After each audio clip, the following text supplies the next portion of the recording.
Dando prosseguimento dentro dessas nossas discussões de projeto de interface de usuário, olhando o processo como um todo, quando a gente vai projetar uma interface de usuário, existem 3 atividades principais. E dentro dessas 3 atividades existem várias subatividades que a gente já falou até agora, mas a gente vai encaixá-las melhor dentro do processo. Esse é um processo iterativo. Quando eu falo que ele é um processo iterativo, eu estou querendo dizer que ele não é concluído num tiro só. Normalmente, você, quando vai projetar uma interface, não é uma coisa no seguinte sentido, ó, vou começar a fazer o sistema agora, eu vou sentar aqui e eu vou ficar até o final dessa semana projetando a interface do sistema completo. Quando eu acabar isso, eu vou continuar e, enfim, vou implementar isso, fazer o resto do sistema. Não é assim. Ele é iterativo porque ele é feito por partes e de maneira incremental. Então, normalmente, você prototipa alguma coisa de baixo nível, colhe o feedback o mais rápido possível do seu potencial usuário. Baseado nisso, você vai prover melhorias. E aí você apresenta novamente para esse usuário, colhe o feedback, é contínuo. Ele não fica pronto imediatamente ou de uma vez só. Ele é evolutivo, iterativo, incremental. Quais atividades que se comportam dessa forma? A análise de usuário, a prototipação e a avaliação da interface. Porque, inevitavelmente, para a gente poder projetar uma interface sistema que tenha boas mensagens, que usem bem as cores, que fazem representações, ou de forma gráfica, ou de forma textual, que usam os melhores estilos de interação, enfim, para a gente combinar tudo isso que a gente já viu até agora, primeiro a gente tem que entender quem vai usar. Então, a gente tem que fazer uma análise do usuário. E aí tem algumas técnicas para fazer isso que a gente vai ver aqui. Uma vez que você entendeu o perfil do usuário, a gente tem que fazer protótipos, ou deveria pelo menos, para fazer essa melhoria contínua que eu comentei. Você tenta representar de forma menos abstrata o que você entendeu que seria bom para aquele usuário de alguma forma, por meio de um protótipo, que ainda não é o projeto de interface, apresenta, ele vai dar uma opinião, e aí você melhora em cima daquilo. Essa frase aqui, ó, ela diz bem isso. Ela é muito usada em vários contextos dentro da engenharia de software. Os usuários, eles costumam não saber o que eles querem, mas eles quase sempre sabem o que eles não querem. Então, às vezes, se você chega para o cara e pergunta, o que você está precisando? Ele vai ter dificuldade para te falar. Só que se você chega e apresenta um protótipo para ele, com quase toda certeza, ele vai chegar e falar, olha, aquela parte ali não ficou muito legal, por conta disso, disso, daquilo. Aquela parte ali, para mim, é confusa, por conta disso, de repente ficaria melhor de outra forma. Quando você diminui a abstração por meio do protótipo, você facilita até mesmo para o seu cliente, usuário, entender o que ele quer. Porque muitas das vezes isso não é claro na cabeça dele.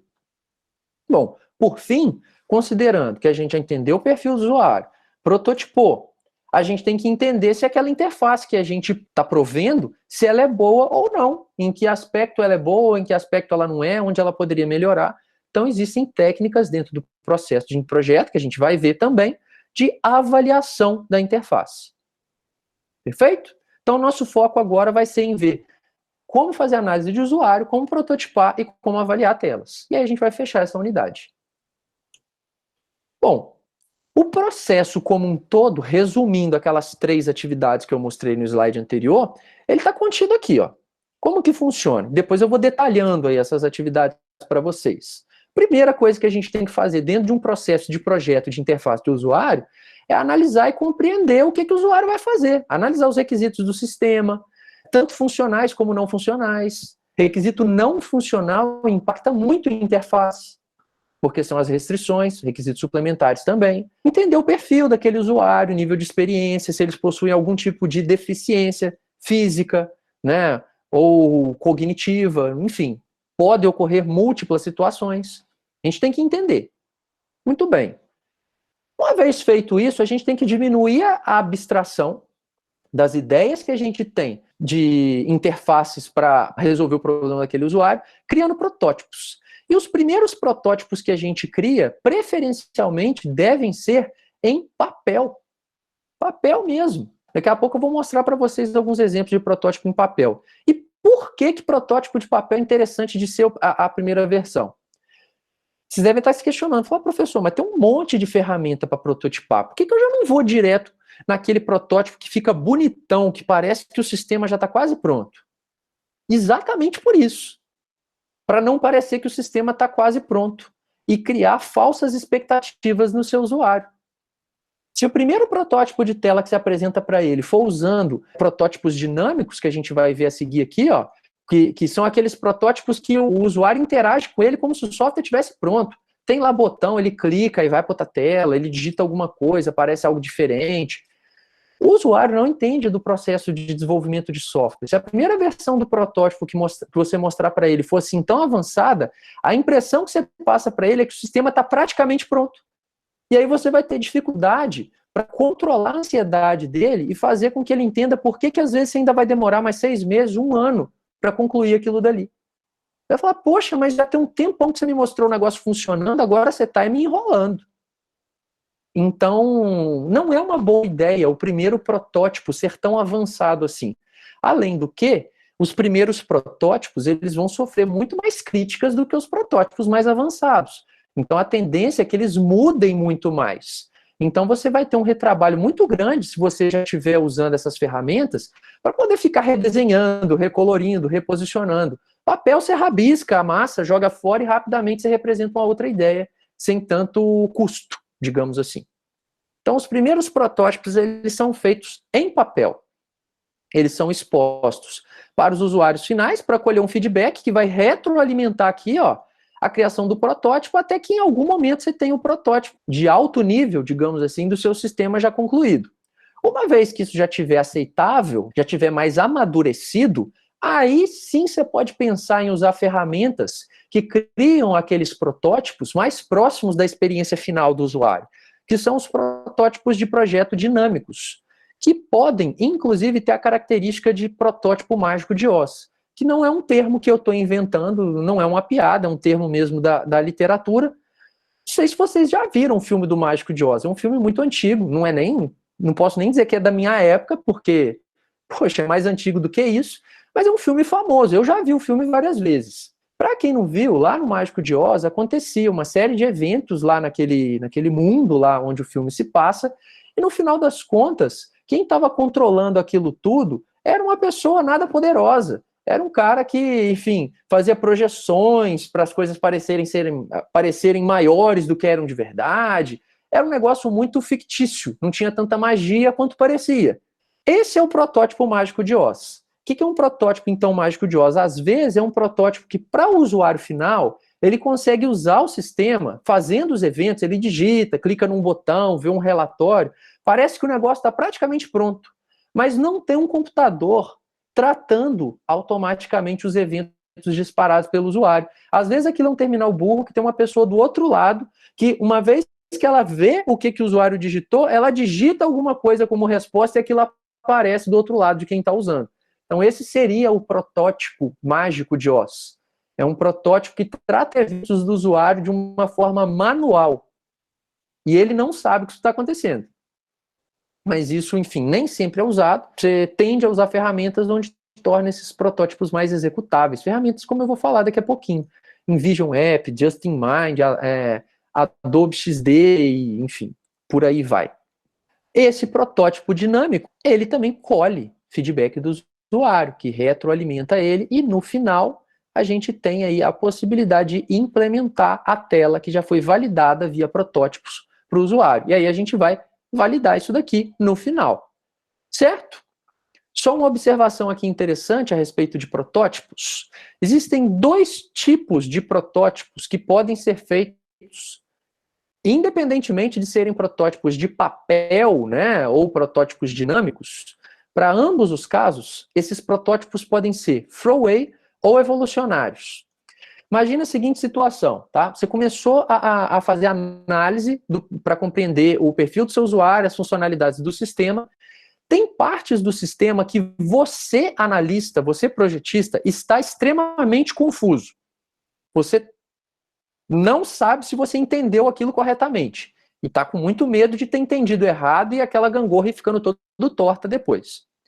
Para esse tipo de parte do sistema, a gente faz o que a gente chama de prototipação throwaway, ou seja, aquela prototipação para você jogar fora. Ela provavelmente vai ser feita com pouco capricho, para fazer rapidamente, para colher feedback do usuário o mais rápido possível, para você entender o sistema o quanto antes. Então, esse é um protótipo que não vai ser tão caprichado, digamos assim, quanto o evolucionário, porque o evolucionário, ele já é um cenário diferente. Aqui, você quer colher outro tipo de feedback do seu cliente, do seu usuário. Você está pegando aquela parte do sistema que você tem mais experiência em desenvolver, que você tem quase certeza que você já entendeu claramente o que tem que ser feito, e aí você quer mostrar para o usuário só para ele confirmar, falar, não, é isso aí mesmo. A chance de estar errado é bem menor.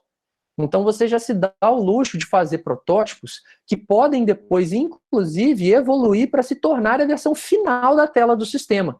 Então você não cria ele com gambiarra por baixo dos panos, porque você está pretendendo usar aquilo depois. Então ele é feito com uma qualidade superior. Então depende do seu objetivo. Existem protótipos que a gente faz para jogar fora, existem protótipos que a gente faz para reaproveitar. Dentro desse processo de análise de usuário, então, que vai alimentar depois a criação de protótipo, o que a gente tem que levar em consideração? Se a gente não compreender o que os usuários querem que o sistema faça, vai ficar difícil da gente criar interfaces com uma perspectiva realística para aquele sujeito. A gente entendeu mal como que funciona a tramitação de processos da área jurídica. Você vai criar um sistema que tem lá telas em excesso, ou telas faltando, com muita informação em cada uma delas, e aquilo não vai atender bem os advogados, não vai atender bem os juízes. A gente tem que entender como é que funciona para a gente poder prover as ideias que vão se encaixar melhor ali. Então, essa análise de usuário, ela tem que ser descrita sempre em termos que tanto o usuário quanto os projetistas consigam compreender. Por exemplo, concorda comigo que o diagrama de sequências, que eu já apresentei para vocês quando a gente estava estudando o ML, não é uma notação que é trivial para pessoas que não são analistas de sistema, que não são programadores, porque é uma notação mais técnica, mais detalhada? Então, quando a gente faz uma análise de usuário, a gente sempre produz algum tipo de documento que vai, enfim, ilustrar o que a gente entendeu daquele comportamento de usuário, o que a gente entendeu que ele precisa. Esse documento, seja ele com qual formato for, e eu vou mostrar alguns exemplos de formato que são bons, mas independentemente de qual formato a gente for usar, o importante é que ambas as partes consigam tirar a informação dali e compreender. Porque se você mostra para o seu usuário, isso daqui foi o que eu entendi que você precisa. Aí ele olha aquele documento e não entende o documento. Como é que ele vai te falar? É isso aí que eu estou precisando mesmo. Então a gente tem que ter esse tipo de cuidado. E, normalmente, isso, para sanar esse tipo de situação, a gente busca utilizar, por exemplo, a descrição de cenários, usando linguagem natural. Texto, basicamente texto, pessoal. Descrever o que a gente compreende das telas do sistema inicialmente por meio de redação, parágrafos. Tipo mais próximo do caso de uso expandido, mas ainda mais próximo de uma redação do que aquilo. O caso de uso expandido ainda é muito estruturado. Aqui é menos estruturado ainda. Tipo isso. Olha só. Isso daqui poderia ser um cenário de uso do sistema descrito por projetistas de interface após aplicarem algumas técnicas para colher dados dos usuários. Técnicas que eu vou apresentar a seguir. Então, veja só. Uma vez que eu entendi mais ou menos o que o usuário precisa, eu poderia documentar dessa forma. Então vamos ler junto aqui, que é um cenário de interação com o sistema de biblioteca. Jane é uma estudante de assuntos religiosos que está escrevendo um ensaio sobre a arquitetura da Índia e como esta foi influenciada pelas práticas religiosas. Para ajudar em sua compreensão, ela gostaria de acessar figuras detalhadas sobre edifícios monumentais, mas não consegue encontrar algo em sua biblioteca local. Ela se dirige ao bibliotecário da área para explicar suas necessidades e ele sugere termos de busca que ela possa usar. Ele sugere também bibliotecas em Nova Delhi e Londres que possam ter esse material. E assim, ele e Jane se conectam ao catálogo da biblioteca e realizam uma busca usando esses termos. encontram o material básico e enviam uma solicitação de fotocópias das figuras com detalhes da arquitetura a serem enviadas via correio diretamente para a Jane. Vocês podem ver que tem até é até meio exagerado, né? Tá falando de fotocópia, enfim. Negócio aqui que pode parecer estranho para a interface de sistema. Mas veja só, isso daqui não é a interface do sistema. Isso é um cenário de interação do usuário com o problema. De um cenário, isso aqui um usuário consegue ler e falar se é verdade. Se você mostra um texto desse para ele, ele vai falar, cara, o cenário de uso meu problema é exatamente esse daí. Eu vou usar nessas condições, eu posso ter esses problemas, eu gostaria de ter esse tipo de auxílio, tipo lá o bibliotecário sugerindo termos de busca, enfim. Aí você já entende, beleza, então em cima disso daí, eu vou extrair alguns requisitos para tentar projetar telas. Aqui, ó, eu vou mostrar alguns requisitos que poderiam ter sido extraídos daquele cenário. Por exemplo, os usuários podem não estar conscientes dos termos de busca apropriados. Pode ser necessário acessar ajuda quanto à escolha de termo de busca. Então, olha só, o que eu já concluí daquele cenário ali? Olha, a tela de busca de acervo bibliográfico, ela não só tem que permitir buscar, como ela tem que ter, de alguma forma, ajuda para a escolha dos termos a serem utilizados para recuperação de conhecimento. E aí você poderia usar inteligência artificial, machine learning, sei lá o que você ia fazer. Mas a interface, de alguma forma, ela não só tem que prover a funcionalidade para o usuário, como tem que ajudar ele a concluir isso. Ali no cenário era uma pessoa, era o bibliotecário. Não significa que no sistema final vai ser isso. A gente só está, de uma certa forma, validando aquilo com quem vai usar e busca soluções tecnológicas depois. Outro requisito que a gente extraiu daquele cenário. Os usuários têm que ser capazes de selecionar conjuntos de busca. Sim, porque ele pode estar pesquisando imagens, ele pode estar pesquisando livros, ele pode estar pesquisando jornais, enfim. Isso que são os conjuntos para busca, que o cenário deixou claro para a gente. Os usuários precisam ser capazes de conduzir buscas e solicitar cópias do material relevante. E aí não precisa da cópia vir pelo correio, né, gente? Igual estava ali no cenário, aquilo era só para o seu usuário entender. Ela pode vir anexada num e-mail, ela pode vir via WhatsApp, pode vir via SMS, sei lá, pode vir de uma forma mais moderna.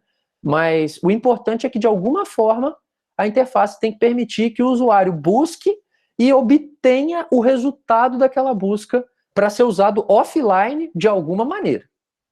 A tela tem que ter isso. Uma exportação de dados, então.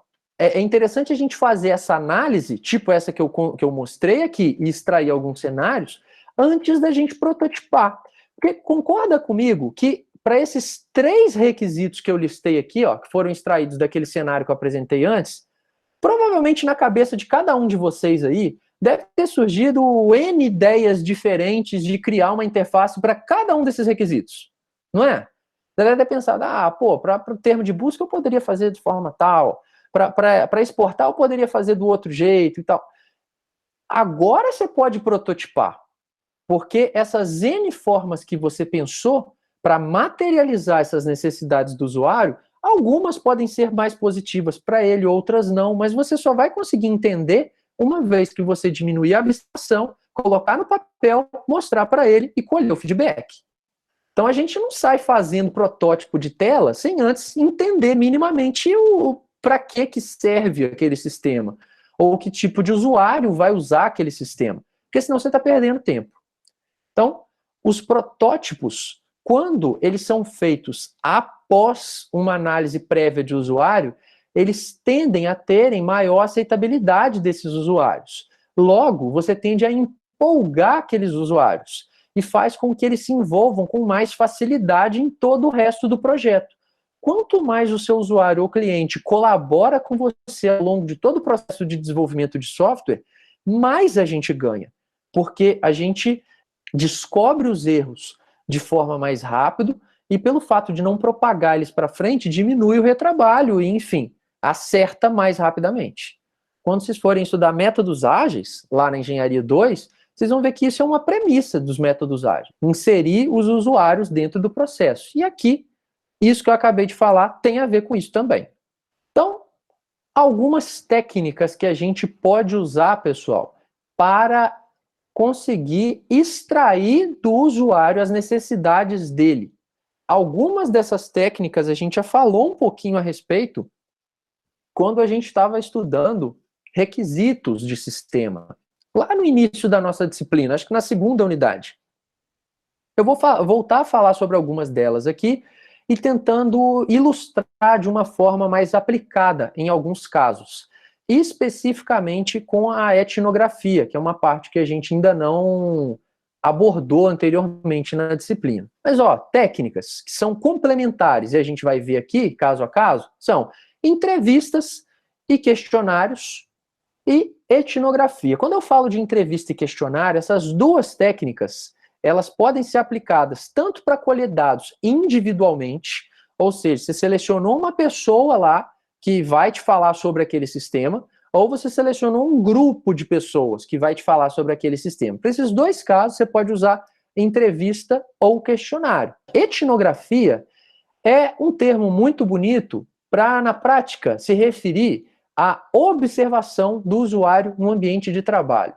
Então, basicamente, você vai buscar entender as necessidades do usuário, indo lá para o dia a dia de trabalho dele e observando tudo o que ele faz, como que ele interage com as suas ferramentas, como que ele coopera com seus companheiros, e quanto mais discreto você for, enquanto você estiver observando o usuário, é melhor, porque a gente sabe que é característica do ser humano. Quando a gente tem aula presencial, eu uso esse exemplo exagerado para a turma, mas eu acredito que repetindo aqui, todo mundo vai conseguir visualizar a situação. Imagina que a gente está lá no PVB, dentro de sala de aula, estou dando uma aula normal para vocês, aí chega um sujeito de terno e gravata, óculos escuro, parece que saiu do filme do MIB, vai lá para o final da sala, não fala nada com ninguém, cruza os braços e fica só olhando. Todo mundo vai ficar desconfiado. Falar, pô, o que esse cara está fazendo aqui? O que está acontecendo? É censura? Vão me prender se eu falar alguma coisa? Estão observando meu professor? O que está acontecendo aqui? Dentro dessa situação, a gente passa a não agir de forma natural. Concorda comigo? Porque por não entender exatamente o que está acontecendo, você fica ali, enfim, na defensiva. Se você vai de forma muito espalhafatosa, ou você avisa para o usuário, fala, vou passar uma semana aí na semana que vem para ver como é que vocês trabalham. Já não vai ser igual. Eles não vão trabalhar exatamente da mesma maneira como trabalhariam normalmente, porque vão querer, às vezes, caprichar mais do que fariam normalmente, para mostrar que é eficiente, para mostrar que usa as ferramentas bem. Então, o ideal é que a etnografia seja feita de forma, assim, transparente. Preferencialmente, quem está sendo observado não deve saber que isso está acontecendo, para ele poder agir naturalmente e você poder entender, de fato, como é a realidade daquela situação. Essas técnicas, elas são complementares. Não significa que se você usar entrevista ou questionário, você não vai usar etnografia e vice-versa, porque uma compensa deficiências das outras. A gente vai falar um pouquinho sobre cada uma aqui, isso vai ficar mais claro para vocês. Vamos pegar o caso da entrevista. Para a gente projetar entrevista, o ideal é que elas sejam semi-estruturadas. O que eu digo por uma entrevista semi-estruturada? Bom, se a entrevista ela não for semi-estruturada, mas ela for estruturada, significa que você tem uma entrevista amarrada. Você já preparou antes da entrevista lá as 15 perguntas que você quer fazer para aquela pessoa, para aquele grupo de pessoas, e independentemente do que ela te responder nessas perguntas, você não vai mudar a ordem que você pergunta, não vai acrescentar alguma pergunta, não vai retirar outra. Isso é ruim. O ideal é que você tenha um ponto de partida, sim, uma entrevista semi-estruturada, mas ela é flexível, porque dependendo do transcorrer, do feedback que o usuário for te dando nas respostas, você vai moldando ela. Fala, opa, legal, ele me deu uma informação aqui ó, que eu não estava esperando. Em cima disso, eu vou perguntar um negócio que eu não tinha nem pensado. Ah, não, aquilo dali eu já não vou perguntar mais, ele já me respondeu naquela pergunta anterior. Então, essa é a ideia. Você não vai entrevistar uma pessoa de uma forma completamente aleatória, mas você também não vai chegar lá com uma coisa completamente amarrada que você não vai mudar em hipótese alguma. Ok? E o que acontece? Com isso, a gente vai dar liberdade para o usuário falar para a gente as coisas que ele julga que são importantes. E não necessariamente o que você, projetista, julga que é importante. Porque às vezes você nem entendeu o problema direito, o que você acha que é importante é o menos importante. Se você amarra a entrevista, você vai se privar de receber algumas informações. Os usuários, dessa forma, eles vão fornecer informações que eles pensam ser essenciais, além daquelas que a gente pensou que seriam. Exatamente o que eu acabei de falar. As entrevistas elas podem ser de grupos ou grupos focais e elas permitem os usuários também a discutirem entre si, estimulando uns aos outros. Então, vamos lá. Isso aqui é pró e contra, né? Eu tinha falado que a entrevista ela pode ser individual, como ela pode ser coletiva. O que acontece? Vamos imaginar que você está entrevistando uma pessoa em um grupo, tá? Você está entrevistando um grupo de pessoas, mas não uma pessoa sozinha. Às vezes, você tem uma informação muito importante para passar. Mas se você tivesse sozinho, você não se lembraria que aquela informação é importante e, por esse motivo, não falaria ela para quem está te entrevistando. Às vezes, você em grupo, o seu colega dá uma resposta para algum questionamento que foi feito antes e aquilo é um gatilho na sua cabeça para você lembrar de algo importante que ainda não foi citado. Ah, cara, então, baseado naquilo dali que falou, eu acho que isso daqui também é importante, eu vou compartilhar. E aí, aquele ambiente ele fica mais enriquecido. Então, a entrevista em grupo ela pode ter essa vantagem de fazer com que uns estimulem os outros. Mas ela pode ser ruim para pessoas tímidas, por exemplo. Tem gente que tem dificuldade de falar em público. Quantas vezes eu, como professor, já não vi isso? Às vezes era o melhor aluno da turma, o cara tirava as melhores notas, fazia os melhores trabalhos. Mas você colocava ele para apresentar um seminário, ele travava, porque não tinha aquela característica. Essa pessoa, às vezes, é a que tem mais informação para te passar, mas se ela tiver numa entrevista em grupo, ela não vai falar nada. Não vai falar porque ela tem medo do julgamento, ela tem vergonha, e aí, individualmente, ela renderia mais informações para você. Por isso que essas técnicas têm que ser combinadas. Você não vai usar só uma, porque uma vai compensar a deficiência da outra.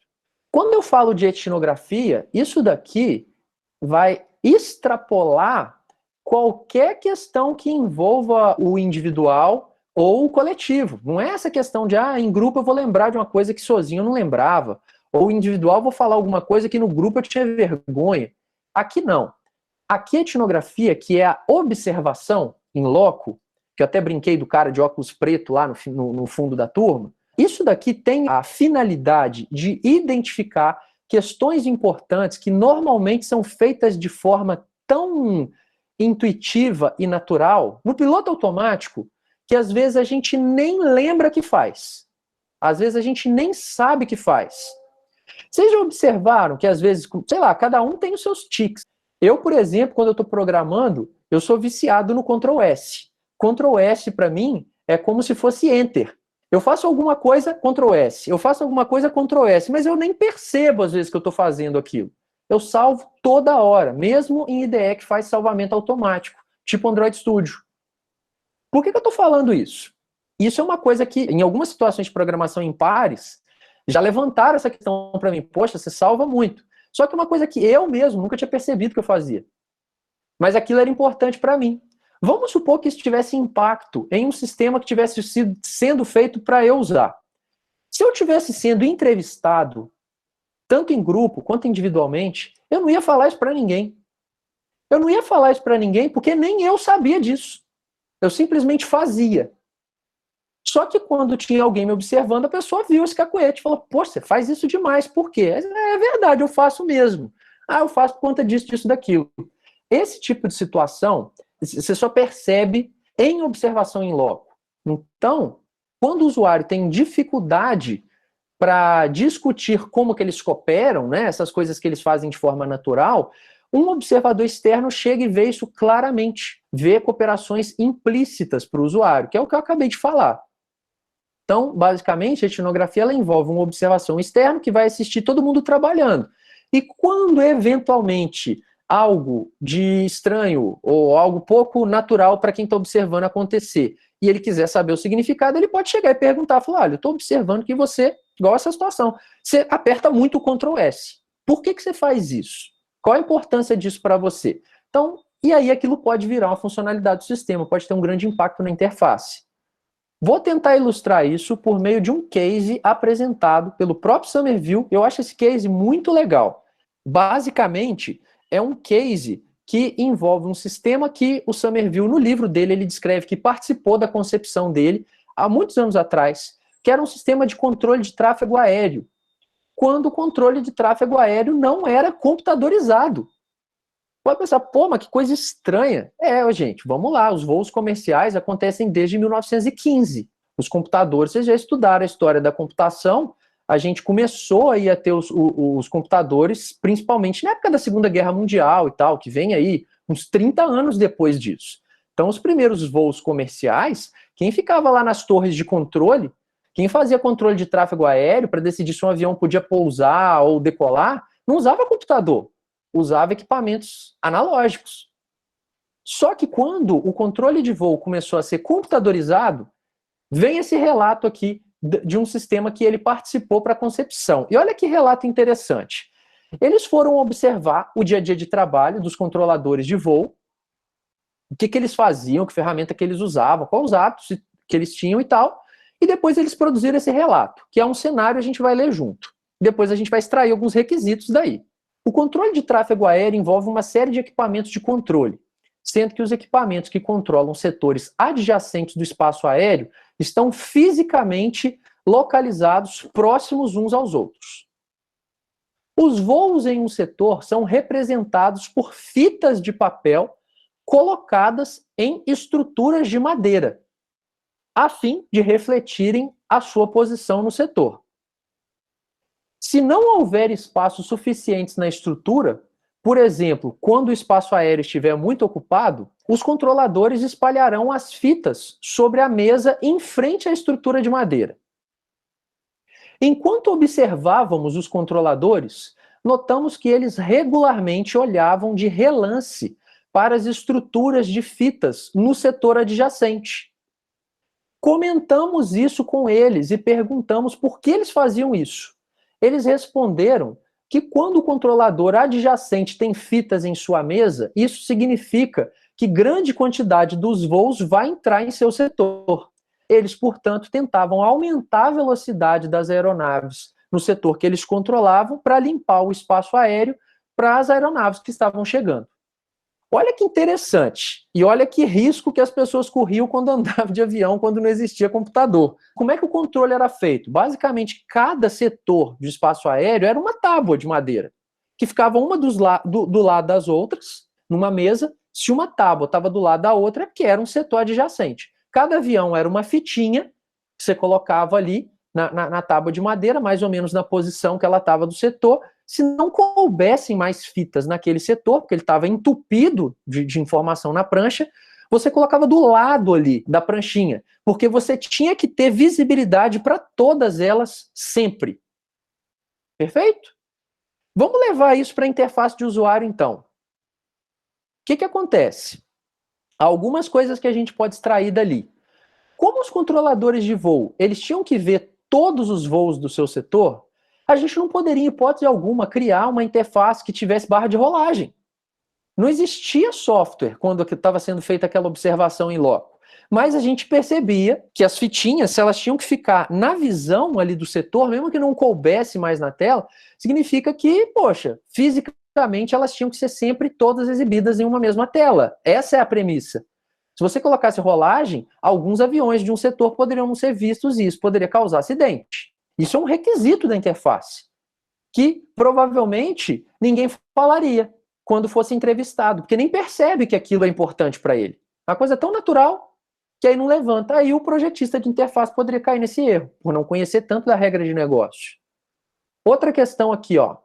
A interface tinha que, de alguma maneira, informar aos controladores quantos voos estavam nos setores adjacentes.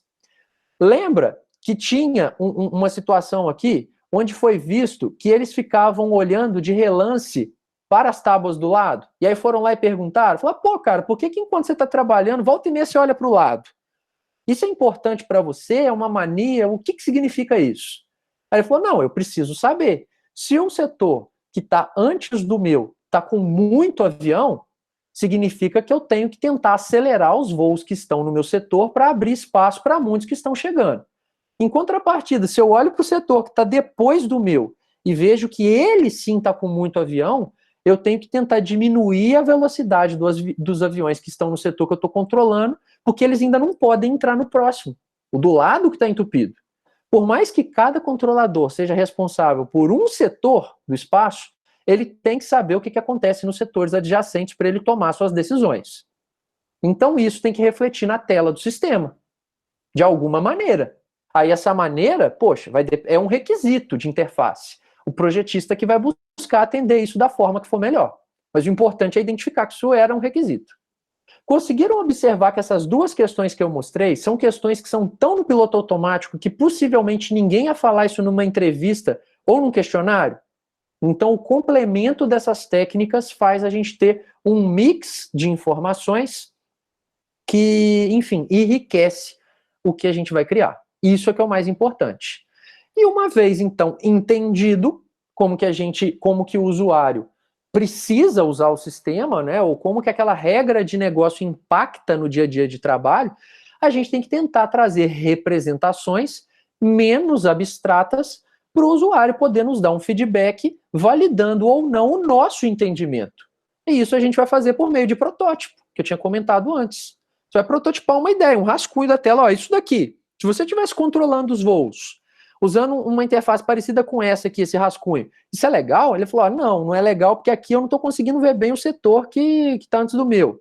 De repente, se tivesse ali um botão, ou se você trabalhasse com múltiplos monitores, usasse uma resolução maior, sei lá, né? O cara vai te dar o feedback de como ele acha que poderia melhorar em cima daquilo. Porque nem sempre ele sabe o que ele quer, mas quase sempre ele sabe o que ele não quer. Então, quando você mostra para ele, ele vai fazer críticas em cima, que são ótimas. A pior sensação que a gente tem quando faz um protótipo e apresenta para um cliente, não sei se vocês já tiveram essa experiência na empresa júnior, ou enfim, outra situação, é quando você monta um protótipo, mostra para o usuário e desde o início ele fala que está ótimo. Fala, nossa, isso daí está lindo, está perfeito, é do jeito que eu sempre sonhei. Você já suspeita, fala, caramba, esse cara às vezes ou ele não sabe muito dessa regra de negócio, ou ele está com preguiça de me ajudar. O problema vai vir lá na frente. Depois que o sistema estiver pronto, ele estiver usando, aí que ele vai reclamar, vai dar uma dor de cabeça danada. É horrível. A melhor coisa é quando ele critica desde o início, porque aí você não vai propagar o erro. Quanto mais cedo a gente recebe o feedback, é melhor. Então, o que a gente vai fazer por meio da prototipação? O objetivo aqui, então, vai ser permitir que os usuários ganhem experiência direta com a interface o quanto antes. Então, sem tal experiência direta, ou seja, sem ver aquela materialização da ideia, mesmo ela sendo no papel, vai ser impossível julgar a usabilidade. Como é que você vai saber se aquilo te atende se você não vê? Então, a prototipação, ela pode ser um processo e deve ser um processo separado em dois estágios, como eu já falei anteriormente. Iniciando em protótipos mais rústicos no papel. Uma vez amadurecidos esses protótipos, após as suas várias versões refinadas, via feedback de usuário, a gente pode partir para projetos de protótipos mais robustos e sofisticados, usando ferramentas que eventualmente até automatizam aquela experiência de uso.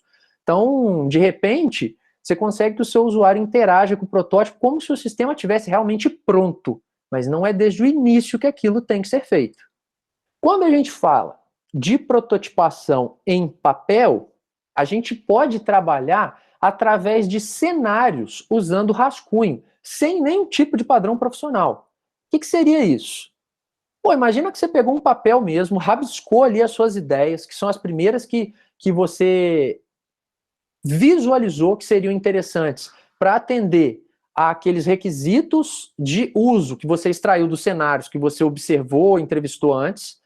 E aí imagina que você coloca o seu usuário sentado do seu lado, você numa mesa, com um papel ali já com aquilo desenhado, e você começa a rabiscar em cima do protótipo. Ó, imagina que você está cadastrando uma pessoa. Você vai clicar nesse botão aqui, e aí rabisca lá naquele botão, vai aparecer uma informação nessa área aqui, aí você rabisca lá, aí se tiver errado, vai aparecer uma janela, você rabisca uma janela na hora. Nesse sentido, uma coisa sem nada muito técnico ou profissional, rabiscando, rascunhando mesmo. Que em cima daquilo, você já vai começar a coletar rapidamente, de forma descartável, ideias importantes. Às vezes, ali naquele mesmo momento, você vai pegar aquele papel, vai amassar, vai jogar fora e vai rabiscar outro e vai continuar com o cara. Ah, então assim, fica melhor? Aí vai ilustrando em cima daquilo. E a gente pode representar isso por meio de estruturas que a gente chama de storyboard. Storyboard é um negócio usado, por exemplo, até para criação de filme, quadrinhos, livros, enfim. Não sei se vocês já viram, às vezes, quando a gente vê filme no DVD, no Blu-ray, enfim, quando a gente vê no Netflix, não costuma ter essas opções. Que você tem lá aqueles extras do filme, sabe? Que mostra lá cenas do diretor. A gente consegue ver, às vezes, nesses extras, storyboard, que você vê como que as cenas foram projetadas. Você vê que aquela pessoa vai dar um tiro, aí quando a outra for acertada vai ocorrer uma explosão. E aí você tem vários quadros, um transitando para o outro, e a cena é projetada daquela maneira. Quando a gente fala em um storyboard, basicamente é um recurso que a gente tem para juntar todas as telas do sistema que a gente já projetou individualmente e conseguir mostrar a navegabilidade entre elas. Eu estou na tela A, quando eu clicar nesse botão, eu vou navegar até a tela B, que aí quando eu fizer tal coisa, eu vou navegar até a tela C, que aí depois eu vou voltar para a tela A. Então, essa navegabilidade entre telas, ela é representada por essa estrutura que a gente chama de storyboard. Isso também é importante, até para o seu usuário validar. Porque ele pode olhar aquele storyboard e falar, poxa, isso aí está confuso, pô, tem uma ação ali que eu vou usar toda hora. E para eu chegar nela, eu vou precisar transitar por 5 telas diferentes? Será que não tem como melhorar o fluxo de acesso a essas informações? Então, são coisas que fazem parte do protótipo e eu vou mostrar para vocês daqui a pouquinho. Essa prototipação no papel, que é a primeira que eu estou mostrando, ela é uma maneira eficaz de obter reações rapidamente, simulando essas alterações, enfim, esses tratamentos de eventos em uso, e a gente, sem muito retrabalho, consegue fazer com que o usuário entenda isso e nos dê o feedback que a gente precisa para evoluir. Aqui, ó. E esse desenho não é brincadeira, não. Esse desenho aí fui eu quem fez e eu escaneei ele. A concepção do Pokémon GO começou aí. Quando eu tive a ideia, lá em 2016, de trazer isso como um projeto para a disciplina, não existia o aplicativo real da Niantic, que já tinha sido lançado, naturalmente. Só que a minha ideia é, poxa, será que eu consigo fazer isso num projeto para a disciplina? O que eu consigo tirar daquele jogo de verdade e trazer para o escopo da disciplina? Lembro direitinho, eu estava na hora do almoço, num dos dias de trabalho, acabei de almoçar, peguei um papel, sentei na mesa e fiz esse rabisco. Olha, eu acho que aqui tem... Isso é um storyboard, tá? Então vocês podem ver que tem múltiplas telas, navegabilidade entre elas, e daqui eu validei a minha ideia. Falei, não, isso daqui é possível. Porque para fazer essa tela aqui, usa o recurso X, Y e Z do Android. Isso a gente aprende na disciplina. Para fazer aquela outra, precisa do recurso tal, tal e tal. Isso a gente também aprende. Aqui eu fechei o escopo. Vamos supor que eu tivesse um cliente de verdade, né? Que alguém estivesse me contratando para fazer isso. Eu poderia mostrar isso para o cara, um desenho que eu fiz aí, sei lá, em 10 minutos no máximo. Eu poderia sentar com ele com um lápis e rabiscar. Olha, aqui, ó, você vai clicar nesse botão, aí vai aparecer para você essa janelinha aqui, ó. Aí, o que acontece? Se você clicar nesse botão, você vai lá para a tela de login, que é onde você vai entrar com o seu usuário. Se você quiser criar outro usuário, vai ter um botão aqui, ó, você clica nele, vai aparecer para você uma interface parecida com essa. Aí, se você entrar com a informação aqui do formato tal, vai aparecer para você uma janela de erro parecida com essa daqui. E aí você mostra para o cara, rapidamente vai falar, legal, entendi a ideia, tal. Aquela parte me atende, mas ficou confuso aquele negócio ali, tá faltando recurso tal. E aí, enfim, eu poderia amassar esse papel, jogar fora e fazer outro, sem um grande retrabalho. Entenderam a ideia de prototipação em papel? E isso daqui, se fosse para um cliente real, quando ele olhasse, por mais que ele entendesse a ideia, ele não ia ficar com aquela sensação de que está quase pronto. Não está quase pronto, aqui é só uma ideia mesmo. Agora, imagina que eu tivesse ido direto para o Android, programado só as telas, os XMLs, não tinha controlador, não tinha Activity, não tinha nada. E eu tinha criado um mockup, então, que é o que a gente chama de mockup, que é aquele protótipo que você pode interagir com ele. Criei um mockup, instalei aquilo no dispositivo Android, levei para o cara e ele começou a usar no celular. Clicou num botão, abriu outra tela, digitou alguma coisa, apareceu uma mensagem. Qual que é a impressão que eu passaria para ele? Poxa, tá quase pronto. Ele vai me entregar isso na semana que vem, olha só, tá tudo legal. E não é assim. E, ao mesmo tempo, vamos supor que ele criticasse tudo, falar aquela tela não funcionou bem, aquela dali está confusa e tal, e eu tivesse que mostrar para ele uma outra versão para ele dar o feedback. Concorda comigo que ia me dar muito mais trabalho de reajustar esse mockup do que simplesmente amassar esse papel e fazer outro rascunho? Então a gente só parte para protótipos mais fidedignos, digamos assim, né, mais próximos ao software real, quando a ideia já está madura. Quando a gente ainda está começando a amadurecer a ideia das telas, a gente usa papel mesmo. Há um storyboard aí, ó, tem muita ferramenta, né, IDE, que se baseia em storyboard. Isso aqui é um print do Xcode, que é o ambiente de desenvolvimento nativo para iOS. E eu acho que no Android Studio já dá para fazer isso também, embora seja um recurso do Android Studio que eu ainda não explorei, mas eu acho que ele já tem a possibilidade de criar storyboard. Então você projeta as telas e faz a navegabilidade entre elas de forma totalmente visual. No Xcode você nem tem muita opção, é assim mesmo. Você desenha as telas individualmente, né? Então os componentes estão aqui e você mostra que daqui você vai para cá por meio de uma seta, enfim. Isso aqui é programação no Xcode de tela, que serve também para o usuário entender. Falar, existem todas essas telas, o desenho de cada uma delas é assim, daqui eu venho para cá, daqui eu vou para lá, daqui eu vou para cá, e aí eu não vou para mais lugar nenhum. Então ele pode te ajudar nessa avaliação. Dissertando aí um pouquinho sobre algumas técnicas, pessoal, de prototipação, a gente tem a possibilidade de prototipação dirigida a script, prototipação visual e prototipação baseada em internet. Lembrando que aqui eu estou me referindo a técnicas de prototipação que são protótipos dinâmicos. É aquele segundo tipo de protótipo, aquele que você já tem a regra de negócio mais amadurecida. No projeto da disciplina mesmo aqui, né, a fase 1 do nosso trabalho que eu já apresentei para vocês, uma das coisas que vocês vão fazer é projeto de interface, não é? E o que eu pedi para vocês fazerem é especificamente prototipação dirigida a script. Ou seja, vocês vão usar uma ferramenta tipo essas que eu já listei aqui, mas eu não limitei, porque existem múltiplas opções, tipo Just-in-Mind, InVision App, Adobe XD. O que são essas ferramentas?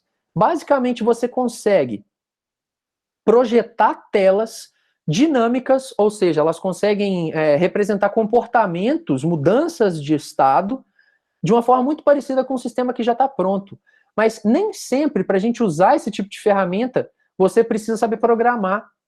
Afinal de contas, pessoal, eu falei aqui que para projeto de interface existe muito aquela questão talento. Estou falando do ponto de vista estético. Para usabilidade, acessibilidade, a questão não é talento, é a gente saber o que deve e o que não deve mesmo, é conhecimento. Só que a gente sabe que nas empresas, muitas das vezes, o projeto de interface é feito por um designer. Às vezes o designer é um cara que não sabe programar uma linha, ele é só um artista mesmo. Nesse tipo de ferramenta, tipo Just-in-Mind, InVision, Adobe XD, uma pessoa que não sabe programar consegue desenhar as telas, fazer a navegabilidade entre elas e mostrar para um cliente. Há uns tempos atrás, o pessoal da NoBugs, que fazia parte da minha disciplina, não lembro em que ano, mas sempre tem, a rotatividade da NoBugs é grande, enfim, sempre tem gente da NoBugs fazendo a disciplina. Eu lembro da galera falar, professor, eu lembro que você tinha apresentado o Just-in-Mind em um dos anos anteriores da disciplina, e o pessoal da NoBugs gostou muito e implantou ele lá na empresa. Hoje a gente só faz protótipo usando Just-in-Mind, que fica muito bonito, fica muito legal. Parece uma tela de um aplicativo pronto. E parece mesmo. Só que eles faziam isso já desde o início, cometendo o erro que eu tinha falado anteriormente. Então, criava uma expectativa gigantesca no cliente, falava, pô, tá quase pronta lá, tô usando aqui as telinhas. Quando o protótipo precisava ser muito modificado, o retrabalho era enorme.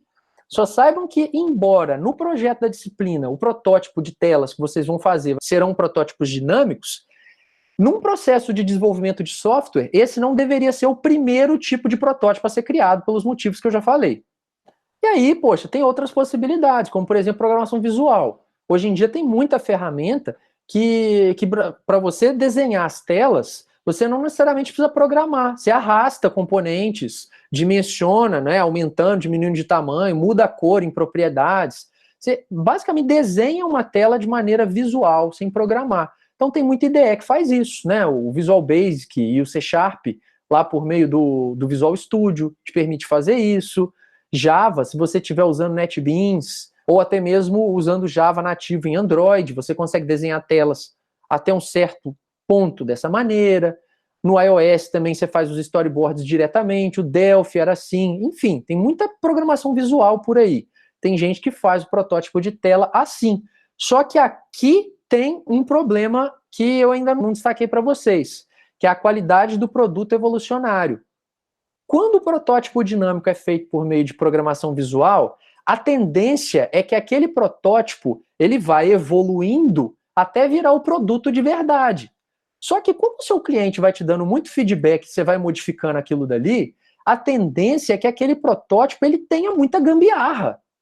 Porque você não está preocupado, quando você está criando o protótipo, em usar as melhores técnicas de modelagem, as melhores técnicas de programação, e aí você vai colocando recurso novo, tirando recurso, vai aproveitando aquilo. No final, vira o PVAnet. Vira uma ferramenta que está bonitinha, todo mundo usa, mas você vai dar manutenção naquilo, putz, não dá. Então, a gente tem que tomar muito cuidado quando usa esse tipo de prototipação dinâmica, aproveitando ela para o produto final, porque ela pode gerar algo de baixa qualidade de manutenção no fim. Não necessariamente baixa qualidade de usabilidade, acessibilidade, entendeu? Prototipação baseada em internet também é muito usada, porque hoje tem framework pra caramba aí, Bootstrap, outros frameworks aí para PHP, enfim. Hoje em dia dificilmente a gente precisa de programar HTML, CSS na unha, tem muita coisa já pronta e pode ser usada para fazer prototipação, mesmo quando não é para um sistema web, é rápido, mas carece das mesmas deficiências que eu expliquei antes. O último ponto que a gente tem para abordar aqui, pessoal, uma vez que eu entendi o usuário, uma vez que eu prototipei N vezes para colher feedback e deixar algo mais próximo do que ele precisa, como que eu consigo dizer se uma interface é boa ou ruim? Afinal de contas, eu tenho que avaliar tudo que eu faço, eu tenho que testar tudo que eu faço. Então, eu vou falar sobre técnicas de avaliação. Quando a gente fala de avaliação de projeto de interface, a gente está falando de adequabilidade delas, especialmente em relação aos requisitos não funcionais, que são as restrições do sistema. Essa avaliação é ilusão a gente pensar que isso vai ser feito sempre de maneira completa no sistema, todas as telas serão avaliadas minuciosamente, porque isso é muito demorado e despende de muito recurso, especialmente para sistemas grandes que possuem aí múltiplas interfaces. Mas, de uma maneira geral, a parte em que a gente aplica isso é a parte mais importante do sistema, é a parte que envolve maiores riscos, e para definir qual é essa parte depende do contexto do sistema que você está lidando, mas enfim, essa avaliação ela tem que ser feita relacionada a uma especificação de usabilidade, que em raras as vezes são produzidas de forma quantitativa. Na maioria das vezes é feita de forma qualitativa, como eu vou mostrar a seguir. Mas enfim, é melhor também a gente aplicar esse tipo de coisa. Vamos supor, eu não consigo fazer em tudo, porque é dispendioso. Eu vou fazer só no que é mais importante. Ok, esse é um ponto. Mas a ideia não é fazer isso no final. A gente está desenvolvendo em processos iterativos e incrementais. Então você não vai projetar a interface inteira, programar ela inteira, para lá no final avaliar tudo. Fez uma tela, avalia aquela tela. Fez outra tela, avalia aquela outra tela. Ou não avalia nunca se ela não for importante. Mas nunca deixa tudo para o final, porque a avaliação negativa de uma tela pode influenciar no comportamento de outra tela. Se você deixar para avaliar tudo junto no final, você pode ter um retrabalho muito grande de ter que, de repente, refazer todas as telas do sistema, ao invés de corrigir só uma e evitar que ela impacte negativamente na próxima que você vai fazer. Essa é a ideia, dividir para conquistar. Vou dar alguns exemplos de especificações de usabilidade que podem e deveriam ser usadas para validar interfaces. Embora eu esteja começando pela especificação quantitativa, eu vou começar a explicação pela qualitativa, porque essa é a que é mais simples de se usar, especialmente para equipes que não possuem dados históricos. Vejam só, a gente sempre tem que avaliar uma interface do ponto de vista de facilidade de aprendizado. Então você poderia, depois que o sistema está pronto, ou aquela parte dele está pronta, fazer esse tipo de pergunta para um usuário, ou para um grupo de usuário. Quanto tempo leva para um novo usuário tornar-se produtivo nesse sistema? Você pergunta para o cara, você demorou quanto tempo para ficar familiarizado com isso daí? E começar a usar de maneira natural. A ideia é que essa resposta venha em escalas, pessoal. Não devem ser questões abertas e sem uma certa limitação de possibilidade de resposta. Quando eu falo em escala, sabe esse tipo de questionário que vem tipo assim, 1 para pouco, 2 para bom, 3 para muito bom, 4 para ótimo, 5 para excelente. Sabe esse tipo de questionário? A ideia é que as respostas dessas perguntas venham dessa maneira, em escala, para depois ficar mais fácil da gente extrair padrões dessas respostas. E isso direcionar a qualidade do que foi feito e gerar dados históricos. Há lá outras perguntas que a gente poderia fazer. Ó. Quanto à velocidade de operação, qual é a adequação da resposta do sistema com a prática de trabalho do usuário? O quão tolerante o sistema é em relação a falhas? Aí a gente pega aquelas mensagens de erro lá, né? O sistema evita que você erre, te ajudando. Quando você erra, ele te ajuda. Aí vem aqui embaixo, ó. Essa quando erra, ele te ajuda. O quão bom o sistema é quanto à recuperação de erros do usuário? Ele está te ajudando ou ele está te punindo? Aqui na robustez, o que poderia ser uma interface robusta? Poxa, é melhor você usar para determinado formulário, para determinado campo de um formulário, um combo box, onde você limita as opções de escolha, ou deixar um campo de texto aberto. Imagina lá, escolaridade. Um campo para um cadastro de usuário, ele tem que falar a sua escolaridade. Você deixa um campo de edição de texto, aí ele erra na digitação. Aquilo pode comprometer o resultado final, pode gerar um erro no sistema. Se você coloca um combo box, você está tornando aquele sistema mais robusto, porque você está blindando um possível erro. Então, esse tipo de coisa, o usuário ele vai saber te falar. Fala, não, o sistema ele me ajuda muito a não errar. E quando eu erro, ele às vezes me ajuda a corrigir, às vezes não. É isso que a gente tem que avaliar, né? Facilidade de adaptação. Quão fielmente o sistema está ligado a um único modelo de trabalho? Aí a gente pega nos múltiplas formas de interação. Enfim, pessoal, é possível chegar a uma avaliação quantitativa como essa daqui, ó, que essa daqui é a top mesmo de se fazer, mas você só consegue fazer isso tendo dado histórico. Como que você gera dado histórico para avaliação de interface? Por meio de respostas a perguntas qualitativas. Com o tempo, você pode chegar a fazer uma avaliação nesse sentido aqui, ó. O usuário deve ser capaz de usar 80% das funcionalidades do sistema depois de 3 horas de treinamento. Pô, baseado no seu conhecimento daquela regra de negócio, nos sistemas que você já fez naquele sentido. O que funcionou, o que não funcionou. E nas escalas de resposta disso daqui, lá na frente você pode avaliar a interface de forma numérica.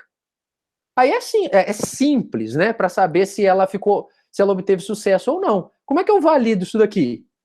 Valido pegando aquele grupo de usuários, projeto um treinamento com duração de 3 horas, que envolve todas as funcionalidades, coloco ele para usar o sistema depois e instrumentalizo, né, no fundo, via log, quando ele erra e quando não. Se mesmo com 3 horas de treinamento ele não conseguir usar pelo menos 80% das funcionalidades sozinho, significa que, de repente, aquele sistema não é intuitivo, que ele está confuso.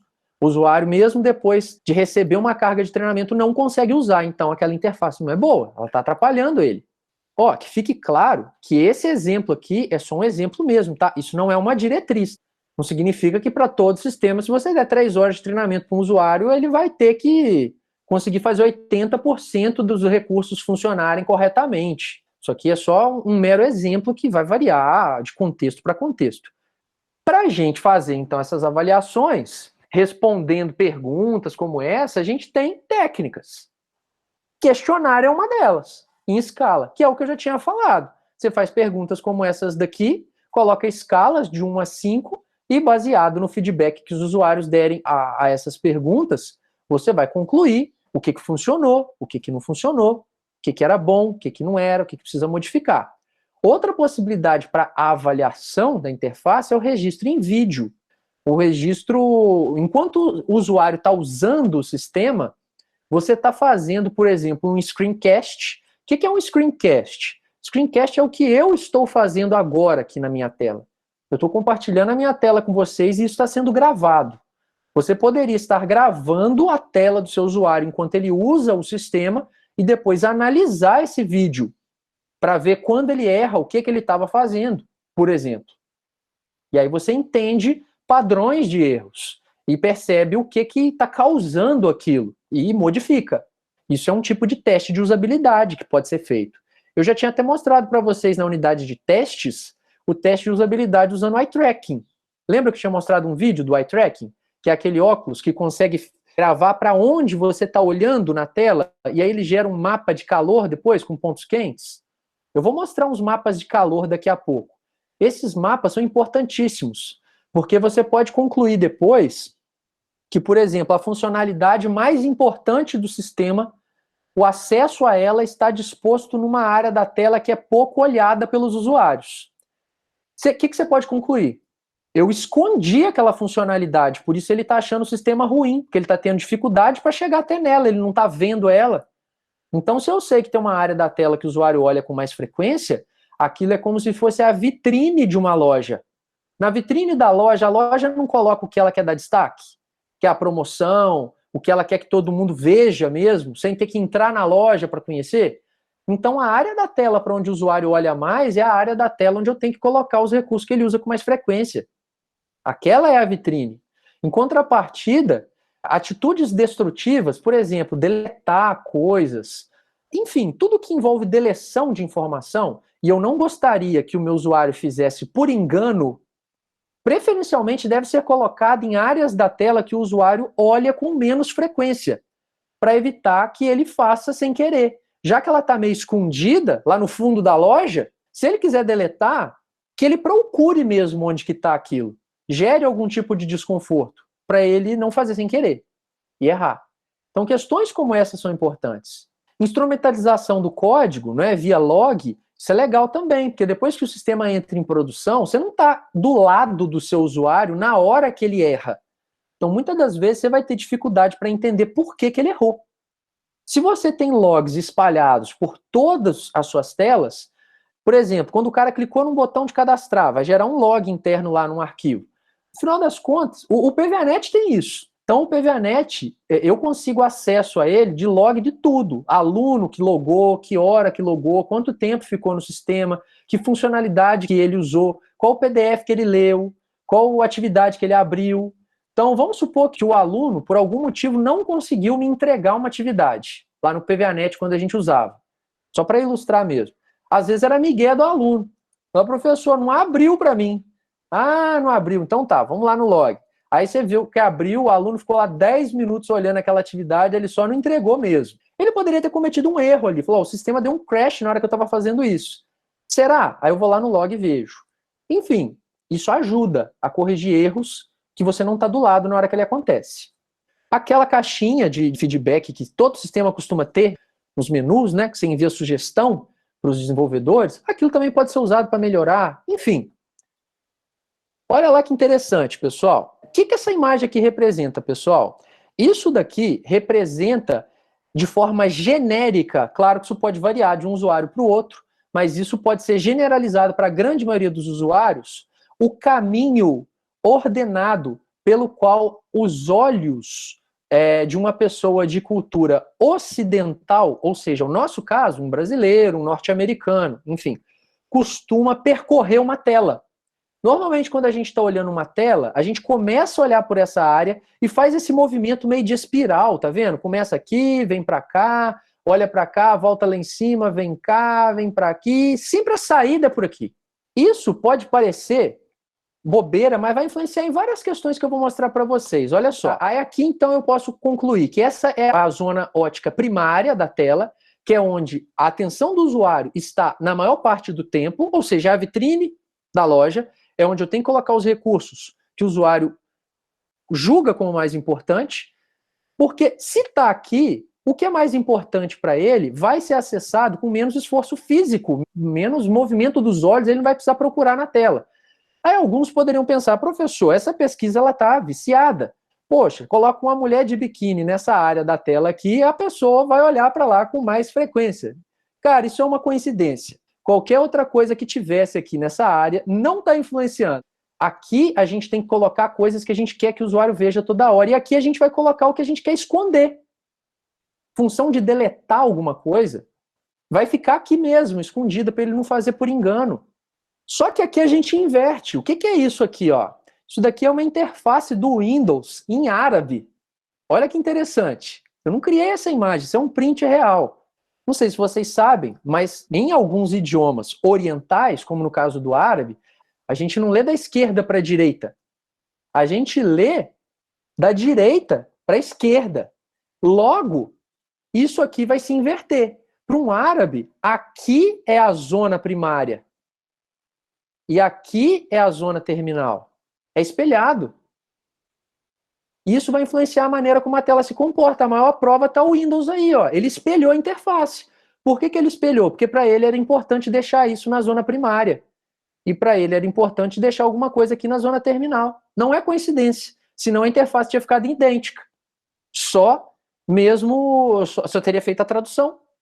Esse é o movimento dos olhos, de uma forma mais detalhada do que a que eu mostrei anteriormente. Então dá para a gente perceber que os olhos ficam com mais frequência girando numa cultura ocidental nessa área aqui, ó. E aqui com uma frequência menor.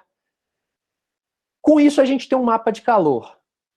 Se a gente fosse pegar um mapa de calor de eye tracking, provavelmente ele ia ter uma característica parecida com essa. Onde tem tons vermelhos é a área que o usuário olha mais. Onde é amarelo é intermediário. Onde é verde é onde os olhos do usuário ficam com a menor frequência possível. Ou seja, o que você quiser esconder na interface, você vai pôr na zona verde. O que você quiser mostrar rapidamente para o usuário, sem grande esforço, para ele não ficar perdido, você vai pôr na zona vermelha.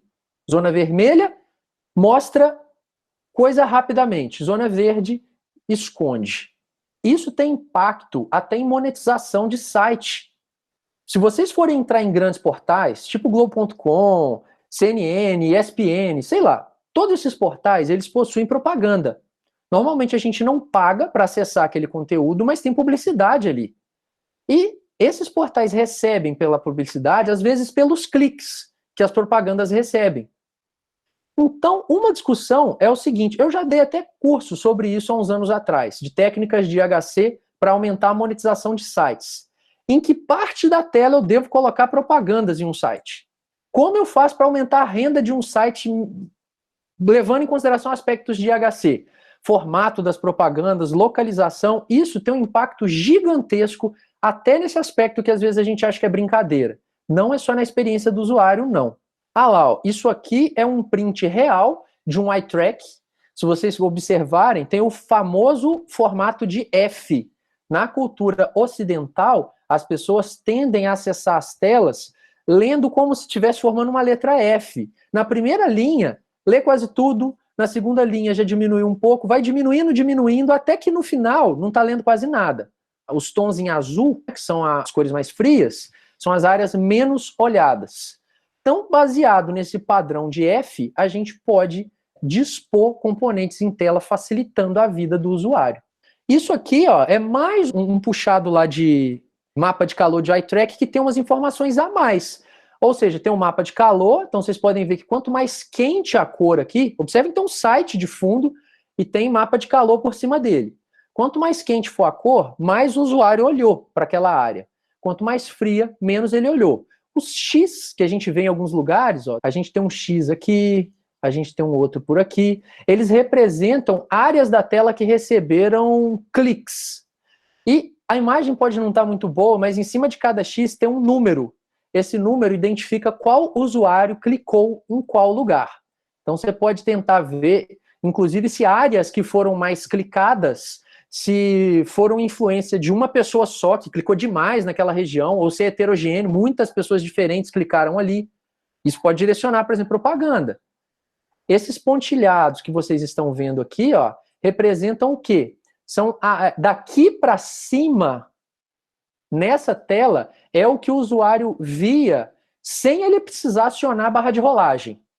Então, quando ele abriu a tela em uma determinada resolução, que agora eu não sei informar nesse caso qual era, dali para cima é o que ele via sem rolar.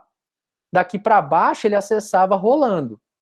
E aí a linha vermelha indica até onde a pessoa rolou, as várias pessoas.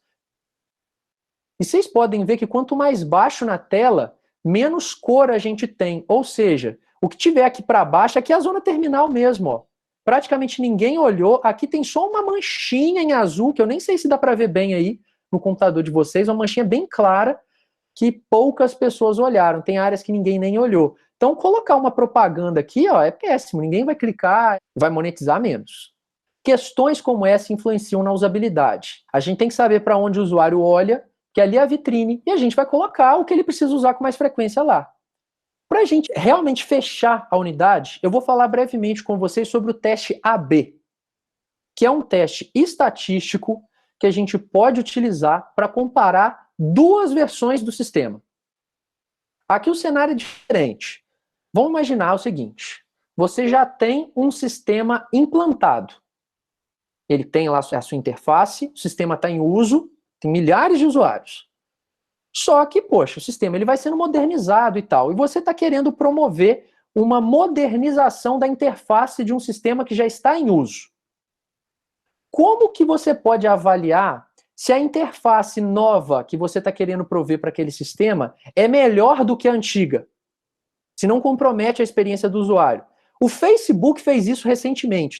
O Facebook para a web, vocês viram que a interface do Facebook mudou muito recentemente? Só que antes dela mudar totalmente, ela te dava a opção de usar a antiga ou a nova. Depois passou a ser obrigatório usar a nova para alguns usuários, enquanto para outros ainda era obrigatória a antiga, até que todo mundo veio para a nova. Por quê? Porque o Facebook fez um teste AB. O que é o teste AB, então? Já expliquei o contexto. Você tem duas versões de uma mesma tela competindo entre si, você quer avaliar qual que é a melhor. Vamos imaginar esse cenário aqui, então, de um e-commerce. Você tem lá uma Amazon, alguma coisa assim. Ela tem aquele recurso de recomendação de compra. Tipo, ó, o cara que compra o livro tal também compra esse e aquele. Eles têm lá uma interface que hoje já faz isso, eles estavam querendo prover uma nova. Para, de repente, com essa nova interface para fazer essa funcionalidade, aumentar o número de vendas. Esse era o objetivo. Se a interface for melhor, eu vou vender mais, porque eu fui mais bem sucedido em recomendar coisas para o meu usuário. Como que eu concluo se vale a pena migrar para esse novo projeto de interface ou não? O teste AB, que é um teste estatístico, vai decidir para mim por meio de dados, quantitativos mesmo. Só que depois vocês podem ler com mais detalhes no capítulo 3 do livro de Engenharia de Software Moderna, que a gente está usando na disciplina, mas aqui eu vou dar uma pincelada com vocês. Baseado que o objetivo é esse, a gente tem uma versão A da tela, que a gente chama de controle, que é a versão atual da tela do meu sistema. E você tem uma versão B, que é chamada de versão de tratamento, que é a nova versão daquela mesma tela que você está avaliando se você vai migrar para ela. Muito bem. Para você colocar as duas em testes, é importante para o teste AB que a metade do número total de usuários daquele sistema seja direcionada para cada uma das versões da tela. Metade vai ter acesso à tela de controle, metade vai ter acesso à tela de tratamento. Além disso, você tem que garantir, via instrumentalização do seu código, que a seleção de qual usuário vai usar de controle e qual usuário vai usar de tratamento tem que ser aleatória. O critério para decidir qual usuário usa qual é aleatório. Não vai ter essa, maiores de 30 anos vão usar essa tela e os outros vão usar a anterior. Não, é aleatório mesmo. Esse tipo de código poderia ser usado para instrumentalizar. Imagina que isso está lá no seu script, no seu JavaScript, na hora que o navegador carregou isso lá no browser, ele vai rodar um random, vai decidir um número, dependendo do número sorteado, ou você vai ver essa tela, ou você vai ver aquela. É 50%. Além disso, além de você ter instrumentalizado, você vai ter uma métrica que vai ser usada para decidir se você vai migrar para esse novo sistema ou não, para essa nova tela ou não. Essa métrica a gente chama de taxa de conversão, que no nosso caso do e-commerce poderia ser, por exemplo, o percentual de visitas que foram convertidas em compra. Por exemplo, 10% das visitas no meu site geraram uma compra. Será que com a tela nova, 20% das visitas vão virar compra? Esse tipo de coisa que eu estou querendo avaliar. Você tem que ter uma métrica em mente. E aí a questão vai ser o seguinte: se a versão B, que é a de tratamento, tiver ganhos estatísticos relevantes, você vai migrar para ela. Se não, você vai ficar na atual. O grande problema é o seguinte: para o teste AB funcionar, é necessário amostras realmente grandes de usuários, como eu vou mostrar no próximo e último slide da unidade. Então, se você precisa de amostras grandes, nem sempre o seu sistema vai ter um número de usuários suficiente para você aplicar um teste AB nele. Logo, é muito comum desse tipo de teste só ser aplicado por grandes empresas, como Google, Facebook, Amazon, etc. Ah lá, ó, para vocês verem isso numericamente, vamos imaginar o seguinte: você tem que informar no teste AB a taxa de conversão atual e o ganho pretendido. Ou seja, se eu for usar esse número aqui, para poder calcular o número da amostra, como que eu sei o número de quantas pessoas vão precisar usar cada uma das versões da tela, baseado na métrica gerada pelo uso delas, eu concluir se eu mudo de tela ou não. Para eu calcular o tamanho da amostra, eu preciso de ter a taxa de conversão atual e a taxa pretendida. Nesse caso, eu estou dizendo o seguinte: olha, no meu e-commerce hoje, só 1% das visitas geram vendas. Só que eu estou querendo que com a tela nova, 11% das visitas gerem vendas. Eu estou querendo um ganho de 10%. Será que eu vou conseguir esse ganho de 10%?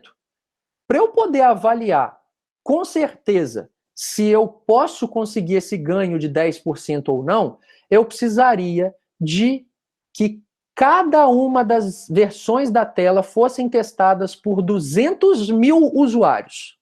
E eu teria uma taxa de confiança de 95%.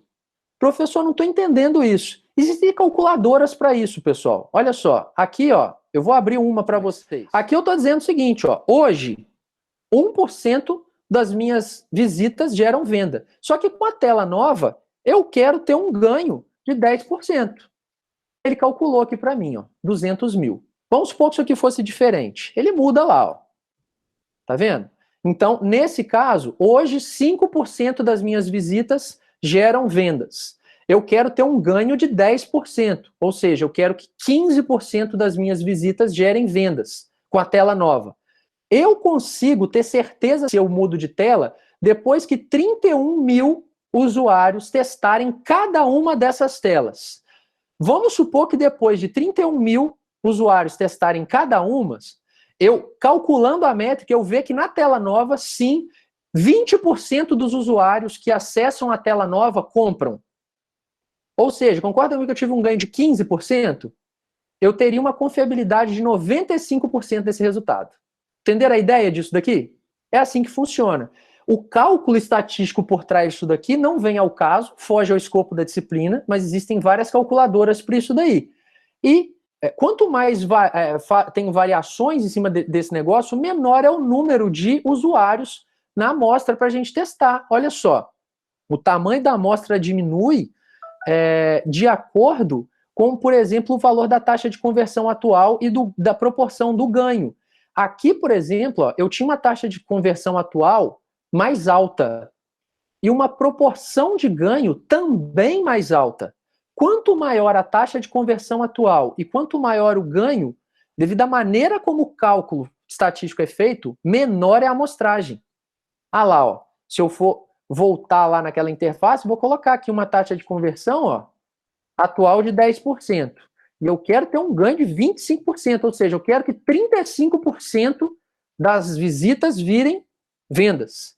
Com apenas 1.800 usuários testando cada uma das amostras, eu consigo validar esse resultado depois. Ou seja, se a minha tela de tratamento tiver aí 40% de visitas gerando venda, eu posso confiar com 95% de certeza de que ela é melhor.